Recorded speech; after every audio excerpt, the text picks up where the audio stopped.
May mini baklaran dito po sa Baguio.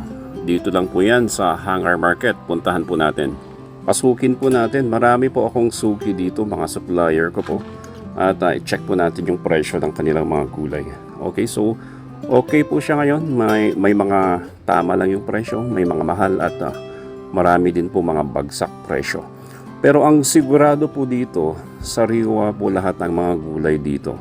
At saka supplier po talaga sila. Kaya sa mga may restaurant po sa inyo, dito po kayo sa Hangar Market. Kung manggagaling po kayo ng Magsaysay, meron po yung kalsada, paakyat po ng hilltop. Okay, sabihin nyo lang po saan ba yung Hangar Market. At dito na nga po yan. Yan po yung kanilang mga lettuce, mga pipino, lahat po ng mga gulay dito na kailangan nyo po sa inyong restaurant, sariwa. At yan po, sili, murang-mura, 60 pesos, 50 pesos per kilo. Yan yung mga pipino, sariwa rin po. At yan po, mga lowland vegetables, mga patatas, andito po lahat yan. Mga ginger, kung kailangan nyo po yan. At eto, mga green leafy vegetables. Dito po sa Hangar Market, marami pong mga eskinita. Pagpapasok ka sa mga eskinita, mas mura sa mga nasa loob sa mga eskinita kumpara sa mga nasa labas. So I suggest na dun po kayo sa mga loob na eskinita, mas mura. At ito sa ilan sa aking sadya, mga mushroom.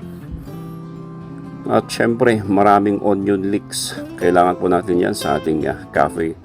At eto, may mga per bundle na wombok, may mga per kilo.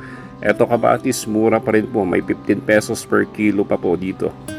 At may 20 pesos, depende po sa kalidad ng inyong bibilhin. At kung kailangan nyo naman po ng kape, dito po sa Kape Umali, tabi lang po yan ng Hangar Market. Pagkakatabi lang po ang mga yan, marami pong mga supplier dyan na pwede nyong maging suki.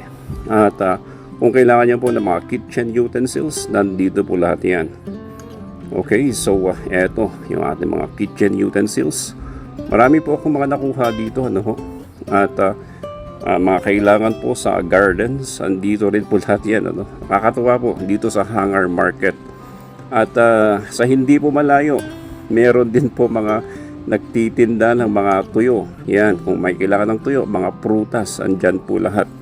So siguro kulang sa zoning eto, pero yan po sa may kailangan ng mga prutas, andito po yan. At saka eto, mga ukay-ukay, meron din po sa hindi po kalayuan. Dito lang po yan sa Hangar Market. Okay, so pag manggagaling ka po ng Magsaysay, may paakyat pong kalsada.